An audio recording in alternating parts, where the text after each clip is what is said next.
Okay, what's good, everyone? So I hope the audio is fine, but I want to talk about my content strategy what I was setting. So there were just a lot of this I raw dogged. It just came from reps. Like, just know that 80 to 90% of this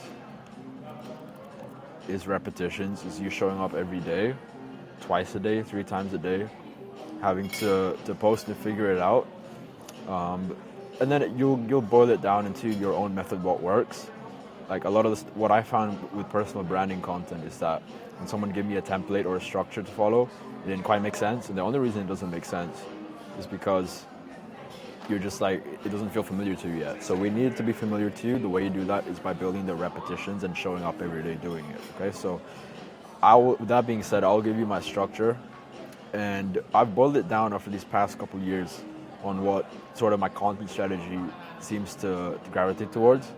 First one being value, second one being story, third one being behind the scenes stuff, and then also you could say, I'd say it's those actually, to be honest, value, story, behind the scenes, and then there's other bunches of content out there that probably falls into these three categories. Okay, so I'm gonna put it this way: first one, value, pretty self-explanatory. It's value. It's tips, tricks, advice. Yeah, tips, trick, advice, pretty much that. And the thing with value is, I guess, a big reason why you invested, why you watch the content, why you follow me, is because I give a lot more value compared to other people online.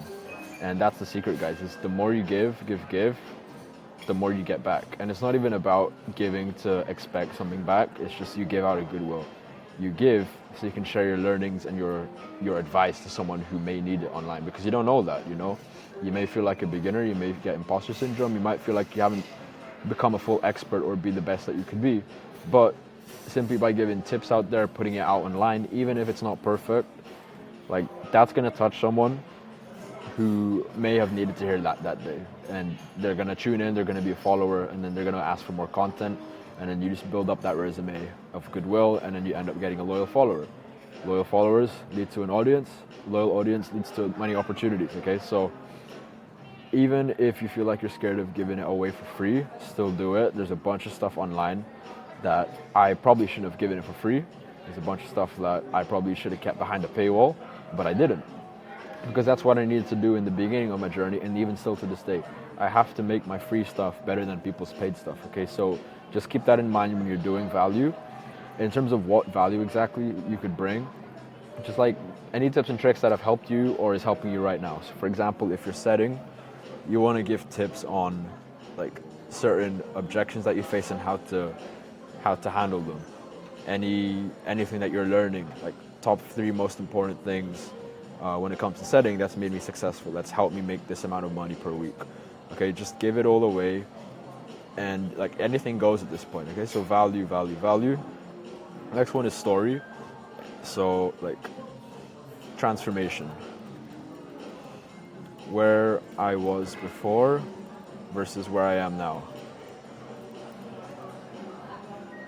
Or even just like story times or parables. Basically, things that may have happened this past week or this past month, like a little story that you can tell, and there's like a lesson behind it. So, for example, on my channel, I have videos on like where I was before versus where I am now and how I got there. And the good thing about story is, because if it just were to be value, then you'd still be commoditized. You'd still be like, because everyone gives value these days. Everyone's giving tips, tricks, information, advice, right? But if you have a story, like, it's gonna humanize you. The right people will come into your life. There's gonna be business owners out there, growth operators. There's gonna be other setters, other closers who have a similar story, who have a similar upbringing, or can resonate with it. Therefore, they're gonna tune in. Okay, so it humanizes you, makes you unique. A lot of people ask me, or I used to wonder, how do I be unique? Most of the time, it's just I'm unique because of my story. I'm unique because of where I was before, the L's I took, the W's I took, and the lessons I learned, and the type of person I became now. Okay, that is just, it's priceless. So leverage that. Okay, don't be afraid to share stuff about yourself, even if you have to get vulnerable, things that are like hard to share and feel awkward sharing online. Trust me, it's gonna, again, It's gonna hit the right person, it's gonna hit the right people, and you're gonna have loyal people for life, okay? So that story humanizes you, make sure you're doing that as well. And then behind the scene is a third thing. So things like documenting the journey. It's like it doesn't quite fit in value, it doesn't quite fit in story, but this is where it comes in. It's behind the scenes, documenting the journey, updates, how things are going. So yeah, like documenting the journey. Just got on a new offer, a new solid fitness offer. Can't wait to get started. That's an example. Here are my numbers recently. This. Okay, so you're literally just saying what you're doing in real time, or what you've been up to lately, any updates. That's behind the scenes. Also, what could count as behind the scenes is things like, I don't know, vlogs, day in a life. If that's the direction you want to go. Things you're doing outside of business. Because again, all these things humanize you, and it shows that you're not just at the computer all day, and that you're actually a real person, or you're not AI. You're actually a real person that someone can resonate with. Okay, a ton of people that have subscribed to my channel, who follow me now, who've invested in my help, simply because, because you could have gone with anyone else, but you chose to go with me because, to a degree, you resonate with me, who I am, my story, etc. I'm authentic. So, value, story, behind the scenes. Okay, start just cycling between these in terms of content schedule. I'll leave that up to you. Honestly, I would just go off of reps again. I would just be like, okay, I want to post tips and tricks. I want to make an informative video today, or an informative post. Cool, I'll just do value. The next day, all right, let me do another value one. Next day, let me tell a bit about myself, my story. Okay, next day, let me do behind the scenes. Okay, and you just keep going. You do reps. It's all about reps and imperfect action. And what I mean by imperfect action, because a lot of people say this, but what that actually means in your head is, even if the thought comes up of, is this good to post? Is it not good enough to post? Should I post it? Yes, you pretty much post it anyway. Okay? Always look to get better at your content. So if it's writing, for example, you struggle with, that's going to be fixed from reps. Okay? You just have to show up. So should the thought arise that, should I post this or not? Is this good enough? No, you post it anyway. I don't care. You post it. So even if when I want to take my YouTube videos, which is most of the time, that came from a mindset of imperfect action. I have a lot of videos out there that are scruffy. Like, that could have easily been edited better, could have been articulated better. But no, I just chose to post it anyway. Okay? So that was my content strategy when I was setting. So if you're a setter as well, make sure to do that. I'm sure along the journey, you just have to stick to it. You just have to stick to it, just like how you're going to stick to setting. Because look, this is the journey, remember? You start from zero, you get into appointment setting, let's say you get into sales, and then let's say you become a sales manager. The whole time, there's going to be new content ideas that are going to come up along the way.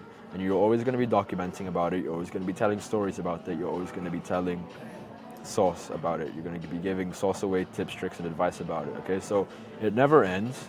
As you can see on my YouTube channel, perfect example.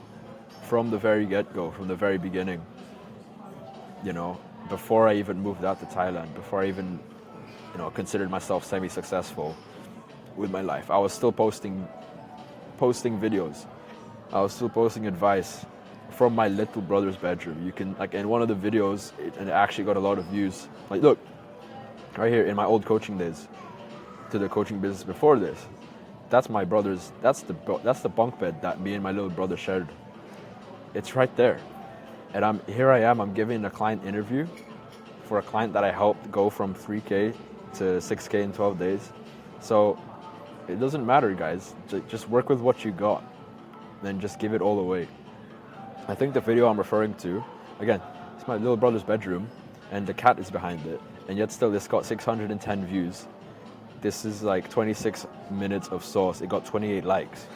And I gave away the sales framework that I was using. I even linked the sales sheet, the script that I was using, because I didn't care. I just wanted to give it all away. I just had the mindset of, if it touches the right person, it's gonna pay off, all right? What's the video I'm referring to? This one.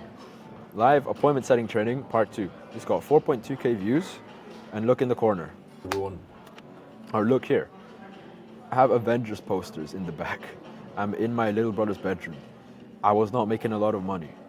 And yet here I am, I'm making a video that's 38 minutes on appointment setting. Okay, so even if you're not doing what I'm doing, which is obviously I'm making the content now to market my business, to get more leads, to help people out. Even if that's not what you're doing right now, I was still doing that when I was setting. Okay, I didn't have an offer.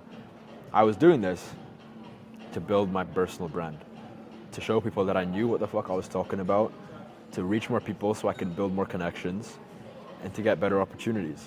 Okay, this is why you need to do this. I don't think it's a want anymore. I think it's a need. Okay, because there's people out there doing personal brands, and they're beating you. Every single day that goes past, you're not building your personal brand. Someone is building the personal brand, and they're getting the offers that you want. You're getting in touch with the closures that you want. You're getting in touch with the other setters that you want. They're hanging out with the people that you want to hang out because they're putting themselves out there. They don't care about it being perfect, and they're showing up, and they're not afraid to give away everything, and they stuck to it. Okay, that's the content strategy when I was setting. I guess other things that we can talk about before I close. I kind of went over it in the past modules, but really, in terms of platform, I guess you could do 1 to 2, 3 max. But I do 1 to 2. Me personally, as you know, it was YouTube and IG, a little bit of Twitter, so you could count that as 3. But Twitter's like 5 to 10%. I'm really not active on there, but still, I got leads, I got clients through there, I got people I wanted to connect with through there. So, yeah, do whatever you want. You could do LinkedIn, you can do Facebook. Just pick 1 or 2 platforms, or TikTok even. Just pick 1 or 2 platforms and then just go ham with it, okay? Just double down. I double down on YouTube, I double down on Instagram, and boom, look what we've got here. So, okay, so that's my content strategy. If you have any more questions, let me know. But I hope that helps. Start posting today and just raw dog it. Because if you raw dog it for 3-6 months, you're gonna be fine, all right? So you'll figure it out, and I'll see you guys in the next one.